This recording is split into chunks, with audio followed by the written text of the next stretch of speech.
Good day, patriots. Today we will be going over the type of people who are hired by Child Protective Services and the training they are provided under their service. In this video, please take notes as there are some very disturbing facts that will be unveiled to you. Some you may not believe, and some may seem obvious, but I implore you to pay attention and please by all means take notes on this so you can prepare yourself in case CPS comes knocking on your door. First off, disclaimer, the names in this video will be of people who have been aired on the news or other outlets and will be used strictly for reference purposes only. They are names of judges, criminals, and a murderer who has since been executed.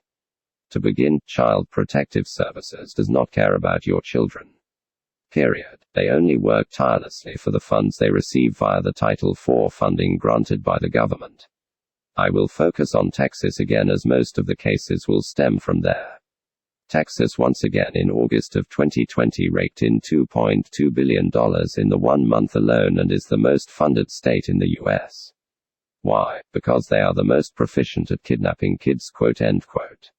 Legally. Or that's what they want you to believe. In November 2018, Judge Schneider threatened sanctions on DFPS since they kidnapped the children and failed to provide just cause for the removal. They didn't tell the parents about the removal, and they filed for an emergency order to remove the children under exigent circumstances. The judge ordered CPS to return the children or face sanctions. CPS refused. When the sanctions were placed on CPS, one of their officials in the back of the courtroom giggled over the sanctions. It also shows that CPS will lie under oath. The sanctions were the strictest ones placed on any agency in the state of Texas to date. The sanctions consisted of that the department would have to retrain all officials on the protocol and how to legally remove children. The attorney on that case stated that children should never be removed. For complete information, please visit the link below for Dad vs. CPS. This is one example of the fact that Child Protective Services does not educate their employees in the laws that they are required to abide by. In this case, the parents started seeking legal action under perjury. Perjury is the act of falsifying statements either vocally during court or on court documents. This in the state of Texas comes with a $10,000 fine and up to 2 years in prison. Still, it happens to this day. Next we will talk about Ted Bundy, the man who murdered multiple women across several states. He was captured and charged with capital murder charges in the state of Florida. The reason why he is in this video is because Bundy himself was a social worker. Scary, but this is the type of people Child Protective Services hires and that this career attracts. At this time you may ask why. We can only assume it's because these criminals know how to take advantage of children and families for personal gratification and personal gain.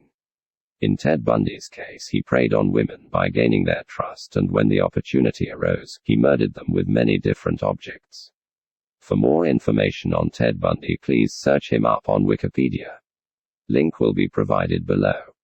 Pasco County, Dade City, Florida, 2019. A CPS investigator was arrested due to the falsification of documents in multiple CPS calls. She used law enforcement reports as her own. Over 200 cases were filed by her, and she falsified drug tests under the guise of child protection. She violated many laws while trying to kidnap children. It's unclear the reason, but as stated before, Title IV funding is the root of all these actions. It provides incentive for legal kidnapping in the United States. This investigator was only arrested and terminated from her position in CPS. We are sure to assume that perjury and fabrication of records are only a couple of charges listed for this criminal. This is another tactic by CPS used to kidnap and hold onto children. They will fabricate evidence, such as drug tests, or if they get a negative test, they will hold onto it and testify that it was positive. It's a cruel and unusual procedure to gain custody of children, but it does happen more than you think. For more info on this story, please visit the link below. Onto some of the training techniques used by CPS in Texas. An anonymous informant has disclosed to us that CPS Texas trains their employees to lie, cheat, and steal children by use of illegal methods.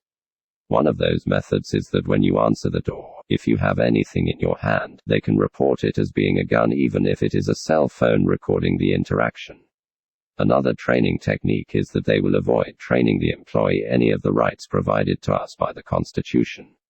That is because it is contrary to the department's agenda. In the case mentioned in the last video about the couple who lost their 3 children, the investigator claimed immediate danger.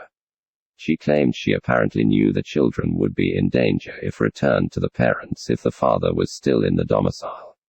The caseworker built on this, stating that if the father's alleged actions were to continue, it may end up in the death of the children, yet they had no proof or evidence to support these claims. This is all perjury and libel, both of which create a circumstance called a tort.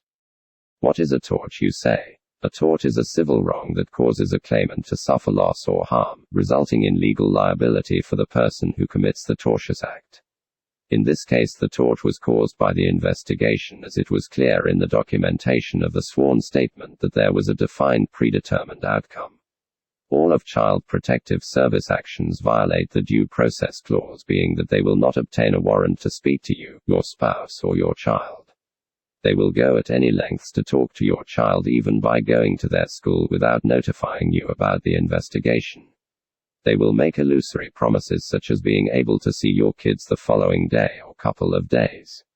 They will violate your 6th Amendment by refusing to disclose the allegations to you, only to vaguely sum it up as child endangerment or child abuse. You have every right to know the exact details of the allegations or charges against you anywhere in the U.S. You have the right to face your accusers, whoever they are. You have the right to a fair and speedy trial. Lastly, for this video, I challenge you to get a copy of the Constitution. It is your one and only law of the land. If you are currently in a CPS case, look up federal case precedents such as Troxel versus Granville, which states that the parental rights are the absolutely most fundamental of rights granted by God in the U.S. Please join us in the next installment as we will touch on the evils of the foster care system in Texas and the absolute refusal of DFPS to amend and repair this system to protect the children they kidnap. Until then, stay safe, stay informed, stay alert. We are the patriots. They cannot hang us all. Together we are one. Together we shall prevail. We the people are pissed. We the people want our children back. Our children are not paychecks. Bring our children home. Learn, educate, and fight to beat the systemic kidnapping. The images in this video are not property of the Patriot. All images were taken off of Google search and all credit go to those photographers.